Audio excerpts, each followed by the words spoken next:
Last 1 month strategy for English class 12 West Bengal board. আমি এই ভিডিওতে সেই টপিকগুলো ইনক্লুড করেছি যেগুলো করলে সবথেকে সাফিসিয়েন্ট ওয়েতে আমরা মার্কস গেইন করতে পারবো। যেহেতু হাতে শুধুমাত্র 1 মান্থ আছে, তাই সেভাবে এগুলোকে প্রিপেয়ার করানো হয়েছে। তার জন্য আমি প্রত্যেকটাকে ব্লক অনুযায়ী ভাগ করে রেখেছি। ফার্স্ট ব্লক যেটা, সেটা হলো স্টোরি পোর্শন।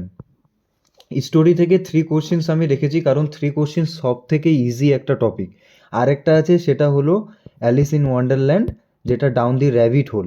সেটা একটু টাফ হয়ে যায়, তাই ওটাকে ইনক্লুড করিনি। আর এখান থেকে শুধুমাত্র 6-এর একটা করতে হবে 6-এর, আর 2 মার্কসের জন্য 2টো কোশ্চেন করতে হবে, total 4 marks. And then poem section. পোয়েমে আমি 2টো পোয়েমকে অ্যাড করেছি, একটা হলো hawk roasting and then the greenhouse effect. এখানে সব থেকে ইজি যে পোয়েমটা, সেটা হলো, দুটোই পোয়েম ইজি 6 মার্কসের জন্য। হ্যাঁ, হক রোস্টিংও ইজি, দ্য গ্রিন হাউস এফেক্টও ইজি। কিন্তু 2 মার্কস করতে গেলে, 2 মার্কসের যদি প্রত্যেকটা আনসার, যেটা 2টো কোশ্চেন করতে হবে, সেগুলো করতে গেলে আমাদেরকে দুটোই পড়তে হবে। তাহলে আমরা সম্পূর্ণ 10 মার্কস অ্যাটেন্ড করতে পারবো এখান থেকে। আর একটা কথা বলে রাখি, এগুলো চয়েস বেসড থাকবে। যেমন 3 কোশ্চেন থেকে, 2টো টপিক থেকে, মানে 2টো কোশ্চেন যে আছে সেখান থেকে 6 মার্কসের একটা একটা করে কোশ্চেন দেবে। তো 3 কোশ্চেন্স থেকেও একটা কোশ্চেন দেবে, 6 মার্কসে অ্যাটেন্ড করতে হবে। ঠিক সেভাবে পোয়েম, 3টে পোয়েম আছে, 3টে পোয়েম থেকে 3টে 6 মার্কসের কোশ্চেন থাকবে, কিন্তু জাস্ট অনলি 1 অ্যাটেন্ড করতে হবে। তাই হক রোস্টিং সব থেকে ইজি, হক রোস্টিংটা করতে পারো, তাই আমি এভাবে এটাকে হাইলাইট করে রেখেছি। And then drama. ড্রামা পোর্শনে রাইডার্স টু দ্য সি থেকে অনলি 5 মার্কসের একটাই কোশ্চেন অ্যাটেন্ড করতে হবে। যে কোনো 2টো দেয়া থাকবে, 2টোর মধ্যে একটা কোশ্চেন করতে হবে 5 মার্কসের। ক্লিয়ার?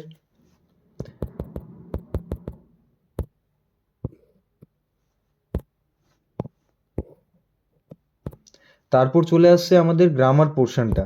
এখান থেকে 5 মার্কসের কোশ্চেন আসবে, যেটা শর্ট বেসড থাকবে। এটা ভালো মতো তোমরা পড়ে নিও। আর যদি তোমরা চাও তাহলে কমেন্ট সেকশনে বলতে পারো, আমি এটার উপরে ভিডিওস বানিয়ে দিতে পারবো। দেন সব থেকে যেটা লাস্ট টপিক, সেটা হলো writing skill. Writing skills total 10 মার্কসের জন্য আসবে। ওয়েট, একটা থাকবে এসে করতে হবে 10 মার্কসের জন্য, একটাই কোশ্চেন। আর একটা কি, drafting email and blog writing. আমার মনে হয় সব থেকে ইজি পোর্শন যেটা আছে, ড্রাফটিং ইমেল অ্যান্ড ব্লগ রাইটিংই আছে, কারণ এগুলো 5 মার্কসের করতে হবে, তাই না? আর এসে যদি আমরা টোটাল 10 মার্কসের একটা কোশ্চেন করতে যাই, তাহলে টাফ হয়ে যায় নাম্বার গেইন করাটা ইংলিশে, এসে রাইটিংয়ের ক্ষেত্রে। সেখানে হয়তো সাপোজ 6-7 দিতে পারে। আর এখানে যদি 5-এর মধ্যে 4-4 দিয়ে দেয়, তাহলেও হয়তো আমরা 8+ নিয়ে চলে যেতে পারবো স্কোরটা। তাই এগুলো 5 মার্কসের আছে, তো এটা সব থেকে ইজি হবে।